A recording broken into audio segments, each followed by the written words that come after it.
तृणमूल काँग्रेस याचे 20 बंडखोर खासदार हे भाजपाच्या गळाला लागले किंवा यांनी पक्ष फोडून आपला वेगळा गट तयार केला आणि तो गट म्हणजे NDAला समर्थन देणारा गट आणि निसर्ग यांनाही काही गोष्टी न पटल्यामुळे अनेक अशा काही गोष्टी घडतात की ज्या मोठमोठे जे काही सत्ताधीश होते ते सुद्धा धुळीस मिळाले. त्यामुळे सगळ्यात योग्य विचार जर काही असेल तर तो आहे की तुम्ही लोकांना घ्या, लोकांचा हिताचा विचार करा आणि त्यांना घेऊन आपली सरकारे चालवा. पण सध्या तरी हा विचार मला वाटतं कुठेतरी लांब गेलेला आहे. नमस्कार मित्रांनो, अलीकडे सगळ्या देशामध्ये एकाच गोष्टीची चर्चा होताना दिसते आणि ती चर्चा आहे पद्धतीची एक चर्चा, एक चित्र सध्या दिसत आहे. मित्रांनो, हे जे काय होतं आहे याचा देशव्यापी काय परिणाम होऊ शकतो किंवा हे जे काय चाललं आहे हे लोकशाहीसाठी चांगलं आहे का, यामुळे कोणत्या चांगल्या गोष्टी घडू शकतात किंवा कुठले धोके निर्माण होऊ शकतात, या सगळ्या गोष्टीवरती चर्चा होणं गरजेचं आहे. सगळ्यात अगोदर आपण पाहूया की राष्ट्रीय पक्ष आणि प्रादेशिक पक्ष हे नेमकं यांची ताकद काय असते, यांचं विकनेस काय असतं. तर आपल्या लक्षात येईल की काही पक्ष असे आहेत, उदाहरणार्थ भारतीय जनता पार्टी, राष्ट्रीय काँग्रेस पक्ष, हे दोन पक्ष जे आहेत किंवा याच्यामध्ये आणखी बसपा, बहुजन समाज पार्टी तेही म्हणता येईल, किंवा राष्ट्रीय पक्षाची एक यादी आहे, बरेच आहेत, पण प्रामुख्याने देश पातळीवरती प्रभावी असलेले असे दोन पक्ष आपल्या डोळ्यासमोर येतात आणि ते म्हणजे भारतीय जनता पार्टी आणि दुसरं राष्ट्रीय काँग्रेस पक्ष. हे दोन पक्ष लक्षात येतात. आणि बाकीचे मग आता महाराष्ट्रामध्ये जर आलो आपण तर महाराष्ट्रामध्ये शिवसेना आहे, परत राष्ट्रीय काँग्रेस पक्ष NCP आहे, किंवा तमिळनाडूमध्ये आता TVM आहे, किंवा आपण जर बिहारमध्ये गेलो तर बिहारमध्ये आपल्याला राष्ट्रीय RJD, राष्ट्रीय जनता दल आहे. असं प्रत्येक राज्यामध्ये कुठला ना कुठला एक प्रादेशिक पक्ष असतो की जो पक्ष प्रादेशिक अस्मिता घेऊन तो लोकांमध्ये लोकप्रिय असतो, ती त्याची ताकद असते. कारण बऱ्याचदा काय होतं की राष्ट्रीय पक्ष हा संपूर्ण राष्ट्रामध्ये कार्यरत असल्यामुळे एका गोष्टीला घेऊन चालणं त्याच्यासाठी योग्य नसतं किंवा ते त्यासाठी हिताचं नसतं. उदाहरणार्थ राष्ट्रीय पक्ष काँग्रेस किंवा भाजपा यांनी जर मराठी अस्मितेचा मुद्दा जर घेतला तर तो उत्तर प्रदेशमध्ये चालेल का, तो बिहारमध्ये चालेल का, तर नाही चालणार. त्यामुळे राष्ट्रीय पक्षाचे मुद्दे वेगळे असतात आणि प्रादेशिक पक्षाचे मुद्दे वेगळे असतात. पण असं बऱ्याचदा दिसून आलं की तिथल्या प्रदेशाचे किंवा त्या प्रांताचे जे काही जिव्हाळ्याचे मुद्दे आहेत, अस्मितेचे मुद्दे आहेत, हे प्रादेशिक पक्षाने उचलल्यामुळे प्रादेशिक पक्ष हे आपल्या प्रांतामध्ये, प्रदेशामध्ये लोकप्रिय झाले. त्यांनी सत्ता प्राप्त केली आणि या सत्तेच्या बळावरती ते जे काही राष्ट्रीय पक्ष आहेत त्या राष्ट्रीय पक्षांना ते खेळवायला लागले. आणि आपल्याला माहीत आहे की 2024मध्ये ज्या निवडणुका झाल्या, या 2024मध्ये भारतीय जनता पार्टीला बहुमत प्राप्त झालं नाही. त्यामुळे त्यांना दोन प्रादेशिक पक्षाच्या आधाराने आपल्याला त्यांना सरकार चालवावी लागते. आणि ते दोन प्रादेशिक पक्ष कुठले आहेत, तर एक आहे यांचा आपला चंद्रबाबू नायडूंचा जो पक्ष आहे तो आहे, आणि दुसरा जो आहे जो नितीश कुमार यांचा पक्ष. या दोन पक्षाच्या जीवावरती त्यांना केंद्रामध्ये सरकार चालवावं लागतं, हे आपण सगळे पाहत आहोत. आणि असं असताना असं म्हणतो ना आपण की कुऱ्हाडीचा दांडा आणि गोतास काळ, म्हणजे जंगल कापणारी कुऱ्हाडी आहे, हिचा जो दांडा असतो तो लाकडाचा असतो आणि तोच जंगल कापून टाकतो. तसं हे दोन प्रादेशिक पक्ष जे आहेत, एक नितीश कुमारचा आणि एक चंद्रबाबू नायडूंचा, तर या दोन प्रादेशिक पक्षाने भारतीय जनता पार्टीला उभं केलं. आणि परिणाम काय दिसतोय, तर परिणाम हा दिसतोय की भारतीय जनता पार्टी संपूर्ण देशामधले प्रादेशिक पक्ष यांची ताकद कशी कमी होईल यासाठी मोठ्या प्रमाणामध्ये प्रयत्नशील असलेले दिसतात. आणि त्याचाच परिणाम महाराष्ट्रापासूनच आपण घेऊया.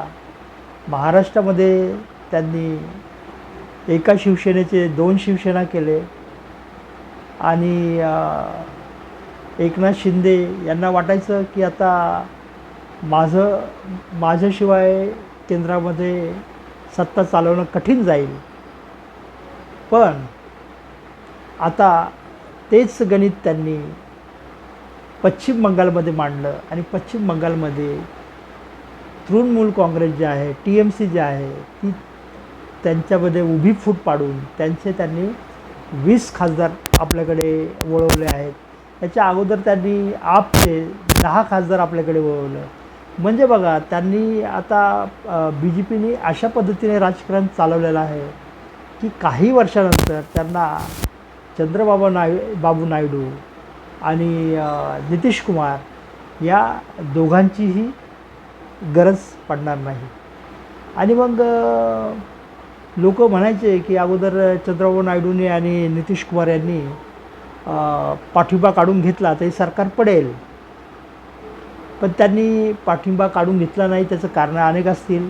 ते काही खास व्यक्तिगत असतील, काही वेगळे असतील. ते काही सगळेच कारणं आपल्या लोकांना कळत नाही.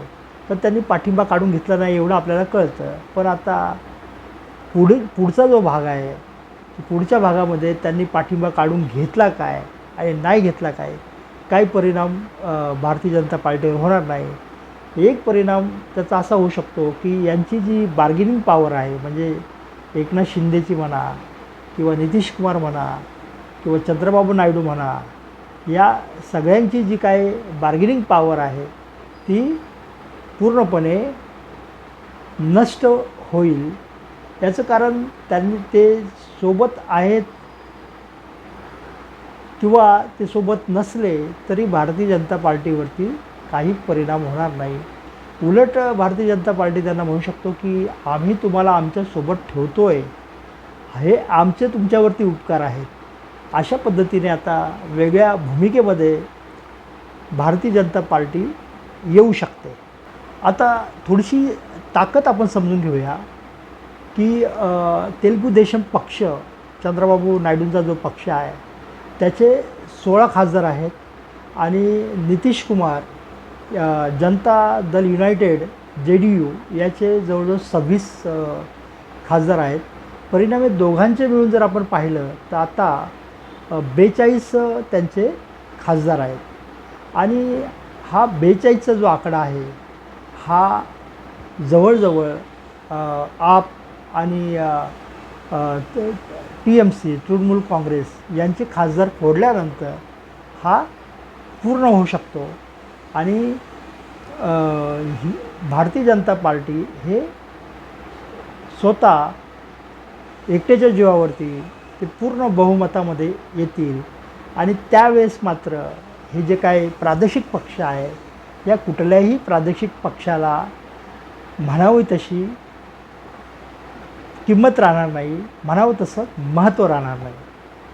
मित्रांनो, यासाठी मला असं वाटतं की प्रादेशिक पक्षाने विचार केला पाहिजे होता. पण आता जवळजवळ वेळ निघून गेलेली आहे. आता ते विचार करूही शकत नाही कुठलाही प्रादेशिक पक्ष, किंवा तो करूनही फायदा नाही.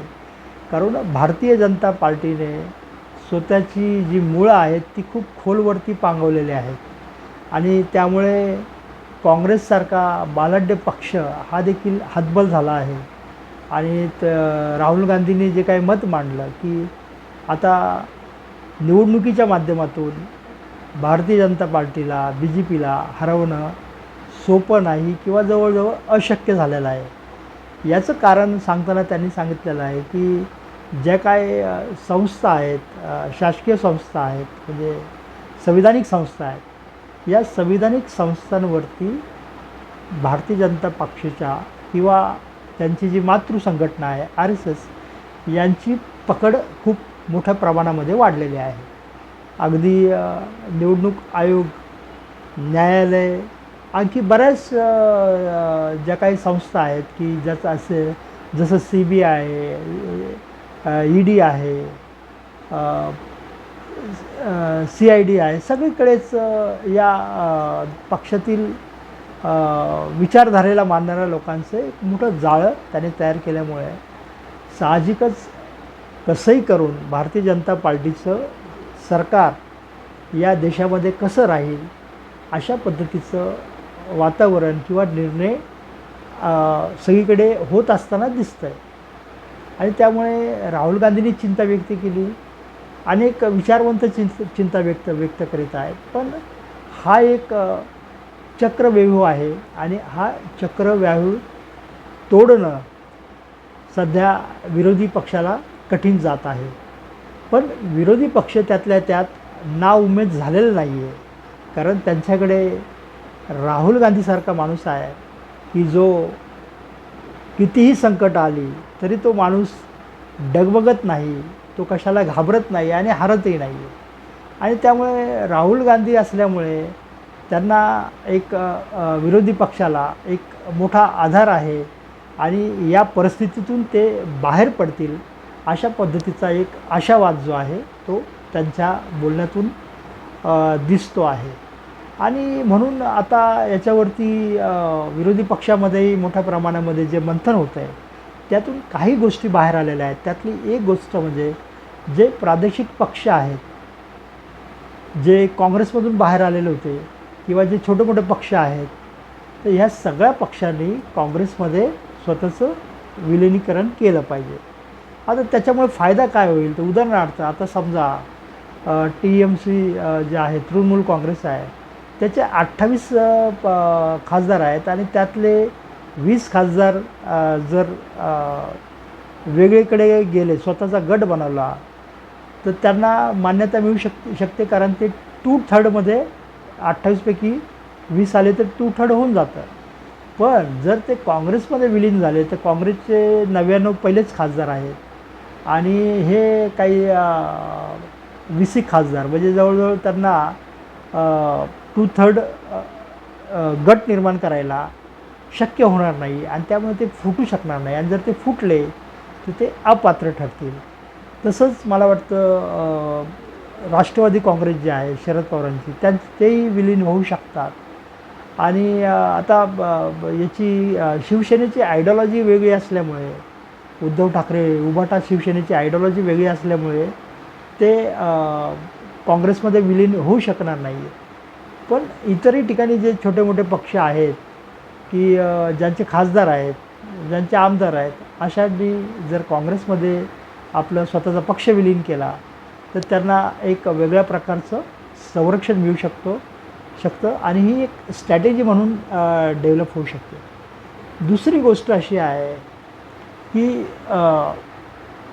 आंतरराष्ट्रीय पातळीवरती जे काही सरकारच्या नीती आहेत त्या पूर्णपणे फेल ठरलेल्या आहेत. आणि होतं असं आहे की देशांतर्गत अनेक गोष्टी चाललेल्या आहेत. म्हणजे धर्मेंद्र प्रधान यांचा राजीनामा सगळ्या भारतातील तरुण मुलं एकत्र येऊन मागत आहेत. त्याचं नेतृत्व अभिजित दीपके करीत आहे. दिल्लीमध्ये त्यांनी मोठं आंदोलन केलं, महाराष्ट्रात पुण्यामध्ये केलं, बिहारमध्ये किंवा याच्यामध्ये आपलं UPमध्ये ते आंदोलन झालं. म्हणजे वेगवेगळ्या प्रांतामध्ये, वेगवेगळ्या ठिकाणी, वेगवेगळ्या प्रदेशामध्ये ते आंदोलन जोर धरत आहे.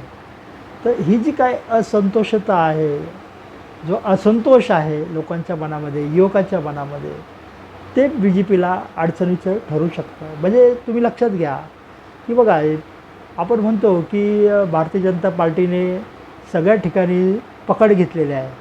आता ब्रिटिशांची पकड कुठे नव्हती? ब्रिटिशांची पकड सगळीकडेच होती. तरीही ब्रिटिशांना जावं लागलं. त्याचं कारण असं आहे की लोकांमध्ये असंतोष निर्माण झाला की मग ते ब्रिटिश असो, भारतीय जनता पार्टी असो किंवा कुठलाही मोठा पक्ष असो, त्या पक्षाचं काही चालत नाही.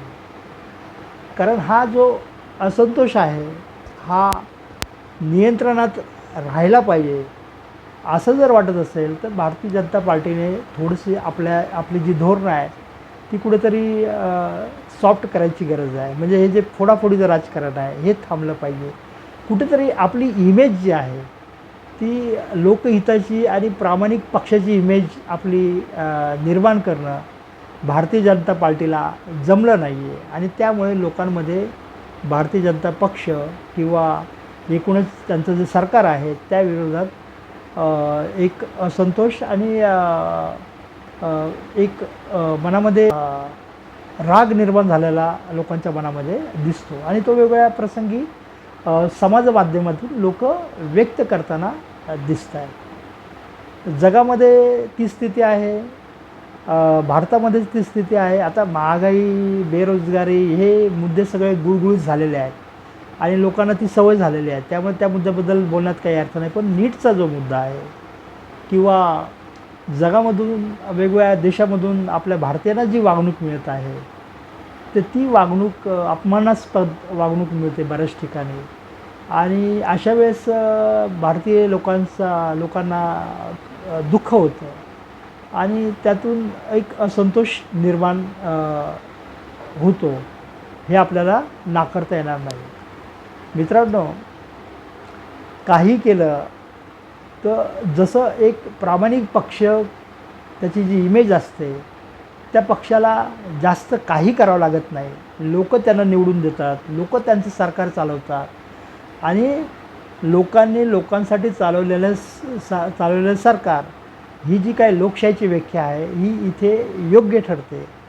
पण जर लोकांची इच्छा नाही पण कुठल्या तरी गटाची इच्छा आहे, काही मुठभर लोक आहेत, काही उद्योगपती आहेत, काही उच्च जाती आहेत आणि ह्या लोकांना, बहुसंख्य लोकांवरती सत्ता प्राप्त करायची आहे आणि यासाठी ते जर राजकारण करून वेगवेगळ्या संस्थांमध्ये नियंत्रण मिळवून वेगवेगळे डावपेच आखून जर नियंत्रण संपूर्ण देशावरती मिळवण्याचा प्रयत्न करत असतील तर ते काही कालावधी चालेल पण दीर्घकाल ते चालणार नाही. कारण तुम्ही थोडंसं व्यापकतेने विचार केला तर लक्षात येईल की इथे ब्रिटिश आले, ब्रिटिश टिकू शकले नाही. अलेक्झांडर आला, अलेक्झांडरने सगळं जग जिंकलं पण तोही खाली हात गेला. त्यामुळे कधीकधी लोकांना आवडत नाही, कधीकधी निसर्गांना आवडत नाही, देव ही कन्सेप्ट मी मानत नाही. त्यामुळे मला असं वाटतं की सत्तासाठी सत्ता आणि मग बाकी काही झालं चालेल अशा पद्धतीचा विचार एक दिसतो आहे. मला वाटतं या सगळ्या गोष्टीवरती राज्यकर्त्यांनी विचार करावा, लोकांनी विचार करावा आणि मला वाटतं लोकांचा हिताचा विचार करणारं सरकार या देशावरती असावं ही भावना आपल्या सगळ्यांच्या मनामध्ये आली पाहिजे. एवढं मी आज आपल्याला सांगू इच्छितो. पुन्हा आपण भेटूया. तुम्हाला हे माझे विचार कसे वाटले हे तुम्ही निश्चितपणे सांगा. हे जरी कुठल्या पक्षाच्या विरोधात वाटत असतील तरी मला पक्षापेक्षा जे काय आयडियॉलॉजी आहे, धोरणं आहेत त्या धोरणावरती बोलायला आवडतं. त्यामुळे आपण यावरती आपली मतं व्यक्त करावीत, विचार व्यक्त करावेत. आपण पुन्हा भेटूया आणि हे आपलं चॅनल लाईक करा, सबस्क्राईब करा आणि जर आवडलं तर शेअर करायला विसरू नका. पुन्हा भेटूया. धन्यवाद.